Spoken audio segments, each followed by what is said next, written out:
शान्ताकारं भुजगशयनं पद्मनाभं सुरेशं विश्वाधारं गगनसदृशं मेघवर्णं शुभांगं लक्ष्मीकान्तं कमलनयनं योगिविरध्यानगम्यं वन्दे विष्णुं भवभयहरं सर्वलोकैकनाथम। ओम श्री लक्ष्मी नारायणाभ्याम नमः। जय श्री राधे कृष्ण। आप सभी का आपके अपने YouTube channel BK Mishra present में बहुत बहुत स्वागत है। आइए आज आप सब सुनेंगे विजया एकादशी व्रत की कथा। फाल्गुन मास के कृष्ण पक्ष में पड़ने वाली एकादशी को इसे विजया एकादशी व्रत के नाम से जाना जाता है।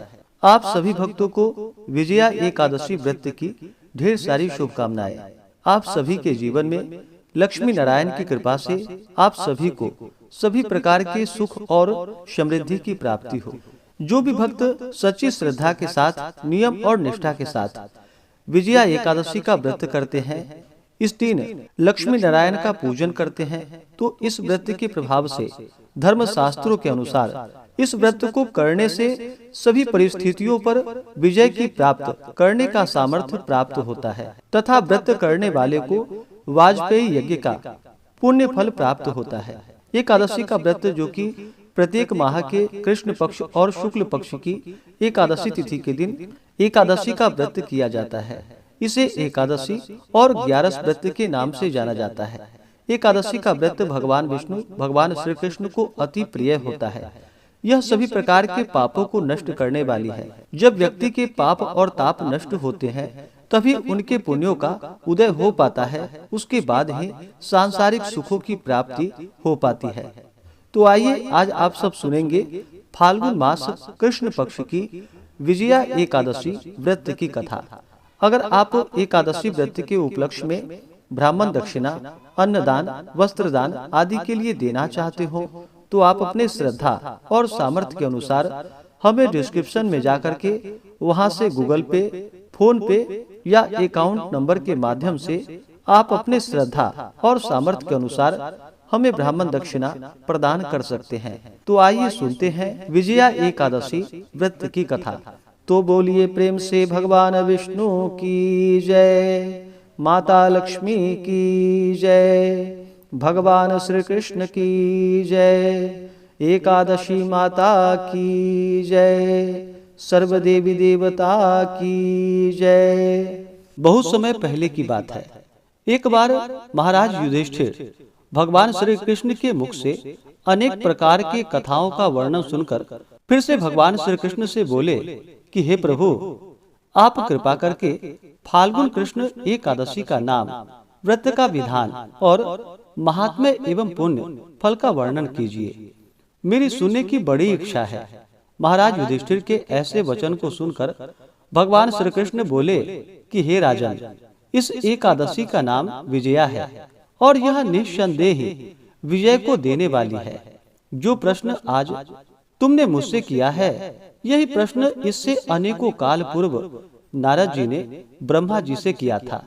तब उन्होंने कृपा करके जो अनुपम चरित्र नारद जी को सुनाया था, वही मैं तुम्हें सुना रहा हूँ।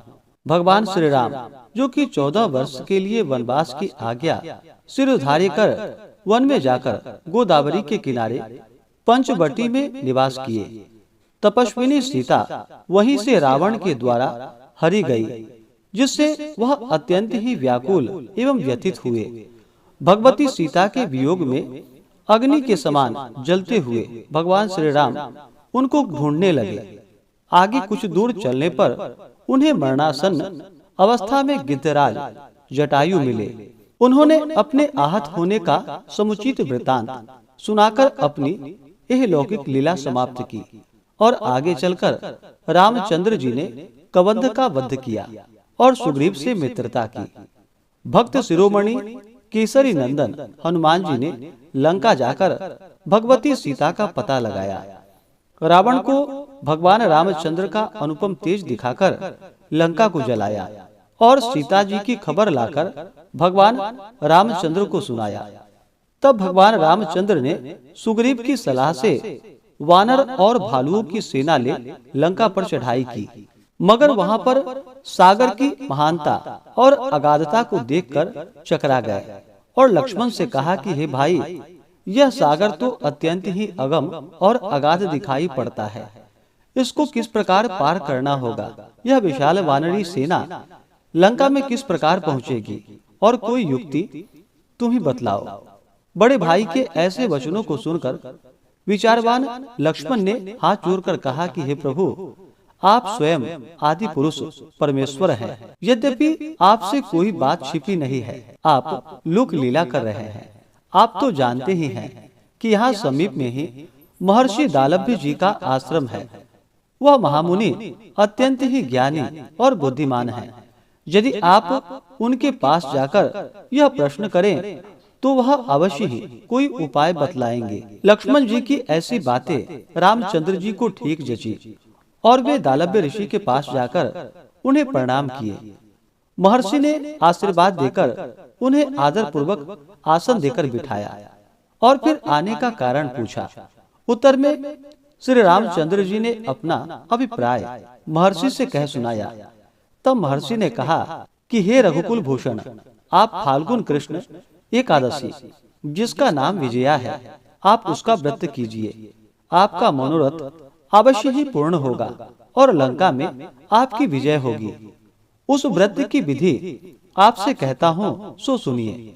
दशमी के दिन सोना, चांदी, तांबा अथवा मिट्टी का एक घड़ा लेकर कलश स्थापित करे। उसमें जल एवं आम के पल्लव छोड़ वेदिका पर रखे। उसके आसपास सप्त धान्य और उसके ऊपर जौ रखकर नारायण की प्रतिमा स्थापित करे। एकादशी के दिन स्नान इत्यादि से शुद्ध होकर धूप दीप एवं नैवेद्य द्वारा विधिवत भगवान का पूजन करे। उस दिन भर उस कुंभ के सामने बैठकर भगवान का ध्यान करे और रात्रि में भी ध्यान करते हुए जागरण करे। द्वादशी की भोर में कलश को नदी या सरोवर के तट पर ले जाकर उसका विधिवत पूजन करे और उसे ब्राह्मण को दान कर दे। इस प्रकार करने से आपके सभी मनोरथ सिद्ध होंगे। दालभ्य ऋषि के ऐसे वचन को सुनकर भगवान राम ने सेना सहित व्रत को धारण किया और फिर लंका पर इस व्रत के प्रभाव से विजय की प्राप्ति की। हे राजन, जिस प्रकार भगवान राम ने लंका पर विजय प्राप्त की, उसी प्रकार सभी कोई इस विजया एकादशी का व्रत करके अपनी मनोकामना की सिद्धि कर सकता है। अतएव विजया एकादशी का व्रत अवश्य करना चाहिए। इसके महात्म्य को कहने एवं सुनने दोनों से ही अनेक पापों का नाश होकर वाजपेयी यज्ञ का फल प्राप्त होता है।